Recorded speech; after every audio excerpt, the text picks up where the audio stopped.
ආයුබෝවන් හැමෝටම සුපම සුබ දවසක්. අද අපි කතා කරන්නේ ඇන්තූරියන් වගාව සම්බන්ධයෙන් ඇන්තූරියන් වගාවට හානි කරන කෘමියන් පිළිබඳව ඒ වගේම ඒවට අපිට ගන්න පුළුවන් විසඳුම් මොනවද කියලා මෙම වීඩියෝ එක තුලින් කතා කරනවා. ඉතින් වීඩියෝ එක අවසන් වෙනකන් නරඹන්න. ඔයගලන්ට ගොඩක් දේවල් ඉගෙන ගන්න පුළුවන්. ඉතින් අපි කතා කරමු කෘමි හානිය මොනවද කියලා. ඉතින් මයිටාගේ හානිය, කොරපතු කෘමීන්ගේ හානිය, ගොළු බෙල්ලන්ගේ, පිටිමකුණන්ගේ, පැලමැක්කාගේ හානිය අපි අද කතා කරනවා. අපි අද මුලින්ම කතා කරමු කොරපතු කෘමී හානි මොනවද කියලා. ඉතින් කොරපතු කෘමී හානි අපේ පැලවලට ආවහම අපිට අඳුර ගන්න පුළුවන් අපේ ශාක පත්‍රවල, ශාකේ පත්‍රවල නාරටියේ මල්වල නාරටිවල මේ කොරපතු කෘමීන් අපිට දැක ගන්න පුළුවන් වෙනවා. ඒ වගේම පිටි මකුණාගේ හානිය අපේ ශාක පත්‍රයේ නාරටිවල මල්වල නාරටිවල මේ පිටි මකුණා අපිට දැක ගන්න පුළුවන්. ඉතින් මේ කොරපතු කෘමී කියන්නේ එක්කෙනෙක්, පිටි මකුණා කියන්නේ එක්කෙනෙක්. ඉතින් මේගොල්ලෝ ඒ ශාක පත්‍රවල නාරටිවලට ආවහම, මල් නාරටිවලට ආවහම ශාකය බාල වෙනවා. ශාකයේ දීප්තිමත් බව, ඒ කියන්නේ ශාකයේ නිරෝගී බව අඩු වෙනවා. ඉතින් කොළ පැහැය වෙලා ලස්සනට තියෙන ශාකයක සිත් ගන්නා සුළු බව අඩු වෙනවා. ඉතින් මේ දෙන්නගේ හානිය අපිට අවම කරගන්න පුළුවන්. මේගොල්ලෝ අපේ ශාක පත්‍රවලට ඇවිල්ලා නම් අපිට පුළුවන් පොඩි බ්‍රෂ් එකක් ආධාරයෙන් මෙයාව අයින් කරලා වතුර වලින් සෝදලා අරින්න. ඊට පස්සේ මොකක් හරි හොඳ කෘමිනාශකයක්, ඇවමැක්ටින් වගේ, කොහොඹ තෙල් වගේ කෘමිනාශකයක් අපිට පුළුවන් එම ස්ථානවලට ස්ප්‍රේ කරන්න. ඉතින් මේ කෘමියෝ අපේ ශාකවලට එන්න කලින් අපි නිවැරදිව කෘමි විකර්ෂක වේලාවට භාවිතා කරනවා නම් මෙම කෘමි හානි වලට අපේ ඇන්තූරියන් ශාක ලක් වෙන්නේ නැහැ. ඊළඟට අපි කතා කරමු ගොළු බෙල්ලාගේ හානිය. ඉතින් අපේ ඇන්තූරියන් ශාකවලට ගොළු බෙල්ලාගේ හානිය සිදු වෙන්නේ රැටනේ. ඉතින් සවස් කාලය තුල ඉඳන් රෑ කාලය තුල ඉතින් අපිට පැලපෙන්නේ නැහැ. මේගොල්ලෝ අපේ පරිසර පද්ධතිය ඉඳලා එළියට ඇවිල්ලා රෑට තමයි මේගොල්ලෝගේ ආහාර සෙවීමේ වේලාව මේගොල්ලන්ට තියෙන්නේ. ඉතින් මේගොල්ලෝ ඇවිල්ලා අපේ ඇන්තූරියන් ලස්සනට හැදිලා තියෙන ශාක පත්‍ර කනවා, මල් කනවා. ඉතින් මේවට විසඳුම් අද අපි බලමු. ඉතින් ඕගලන්ට පුළුවන් හොඳම විසඳුම තමයි ලුණු කුඩු දිය කරලා, ලුණු කැට නෙවෙයි ලුණු කුඩු දිය කරලා පින්සලක් ආධාරයෙන් අපිට පුළුවන් අපේ මල් බඳුනේ පිටතින් පැලවල මුල් වලට පැලවලට යන්නේ නැති වෙන්න පින්සලක් ආධාරයෙන් මල් බඳුනේ වටේට ලුණු ආලේප කරන්න. මල් රාක්කවල, ඒ කියන්නේ ඇන්තූරියන් පැලේ තියලා තියෙන රාක්කවල අපිට පුළුවන් ලුණු ආලේප කරන්න. ගොළු බෙල්ලක් එන්නේ නැහැ. ඉතින් ගොළු බෙල්ලන්ට හොඳම විසඳුම මේක තමයි. මෙටා කෘමිනාශකයක් අපිට භාවිතා කරන්න පුළුවන්. 10 කෘමි විකර්ෂකයක් විදිහට භාවිතා කරන්න පුළුවන්. මම නම් භාවිතා කරන්නේ ගොළු බෙල්ලන්ගේ හානිය වළක්වා ගන්න බඳුන් වටේට සහ මල් රාක්කවලට ලුණු ආලේප කරන එක. ඊළඟට අපි කතා කරමු පැලමැක්කාගේ හානිය පිළිබඳව. ඉතින් මේ පැලමැක්කා ඇන්තූරියම් ශාකයේ ලපටි පත්‍රවලට තමයි ගොඩක්ම හානි කරන්නේ. ලපටි පත්‍රවල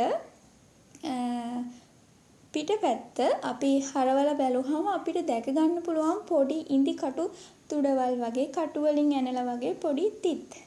ඉතින් මේගොල්ලෝ එහෙම තමයි ශාක පත්‍රයට හානි කරන්නේ. ඒ ශාක පත්‍රය ටික ටික මෝරලා වැඩෙනකොට අපිට ඒක ශාකයේ උඩ පැත්තෙන් බලා ගන්න පුළුවන් කහ පාට පුල්ලි වගේ. ඉතින් ශාකයේ යටපැත්ත හරවලා බැලුවහම කළු පාට චූටි ඩොට් තියෙනවා අපිට දැක ගන්න පුළුවන්. ඉතින් මේ තමයි පැලමැක්කාගේ හානිය. අපිට මේක වළක්වා ගන්න කරන්න පුළුවන් ඇබමැක්ටින් කියන කෘමි විකර්ෂකය පැලවලට ස්ප්‍රේ කරන එක. ඉතින් අපි මේ ඇබමැක්ටින් ස්ප්‍රේ කරනකොට ශාක පත්‍රයේ උඩ පැත්තට, යටිපැත්තට, මල් වලට ස්ප්‍රේ කරන්න ඕනේ. ඊට පස්සේ අපි කතා කරමු මයිටා හානිය ගැන. ඉතින් ඇන්තූරියන් මලේ කොළපුව වටේට පැහැය අඩු වෙලා පැලේ කොඩ වෙලා වගේ ඔයගලන්ට දැක ගන්න පුළුවන්. එතකොට අලුතෙන් පිපෙන මල් පිපෙන්නේ නැහැ. මල් පොහොට්ටුත් වර්ධනය බාල වෙලා මල් පිපෙන එක අඩු වෙලා මල් පොහොට්ටු කොර වෙලා වගේ නිකන් කොඩ වෙලා වගේ අපිට දැක ගන්න පුළුවන් වෙනවා. ඉතින් මේ තමයි මයිටාගේ හානිය. අපිට මේකෙනුත් අපේ ශාකය ආරක්ෂා කරගන්න ආදේශකයක් විදිහට අපිට ඇබමැක්ටින් කෘමි විකර්ශකය මාසයට සැරයක් භාවිතා කරන්න පුළුවන්. ඉතින් සල්ෆර් අඩංගු කෘමිනාශක අපි මේ සඳහා යෙදිය යුතුයි. අනිවාර්යයෙන්ම ඇබමැක්ටින් තමයි මේ පැලමැක්කාගේ හානිය සහ මයිටාගේ හානියට සුදුසු වෙන්නේ. ඊළඟට මම කියලා දෙන්නම් මේ ඇබමැක්ටින් අපි පැල සඳහා ස්ප්‍රේ කරන්නේ දින 45න් 48. මේ අතරේ අපිට පුළුවන් ඇන්තෝරියන් වගාවට සති දෙකෙන් දෙකට වගේ මෙන්න මේ සුපිරි නිස්සාරණය භාවිතා කරන්න.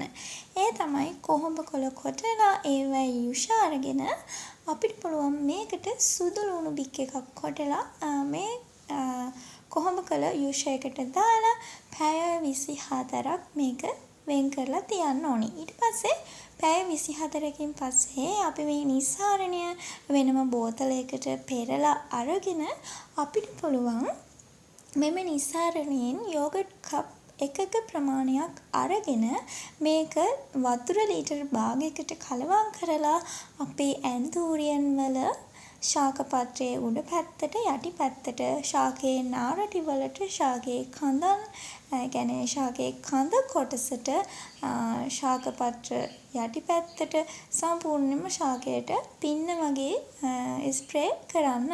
ඉතින් මෙන්න මේ කෘමි විකර්ශකය අපි සති දෙකෙන් දෙකට පැලවලට භාවිතා කරන්න ඕනේ. මම මුලින්ම කිව්වා වගේ ඇබමැක්ටින් කෘමි විකර්ශකයට අමතරව සති දෙකෙන් දෙකට මේක භාවිතා කරනවා නම් ඇත්තටම අපිට අපේ කෘමියන්ගෙන් බලපෑම ගොඩක්ම අඩු කරගන්න පුළුවන්. කෘමියෝ මේකට එන්නේ නැහැ. ඉතින් ඇන්තූරියන් වල මේ දවස්වල අපිට දැක ගන්න පුළුවන් ඇන්තූරියන් කඳ කොටසට කෘමියෝ හානි කරනවා. ඒ කියන්නේ පණුවෙක් හානි කරනවා.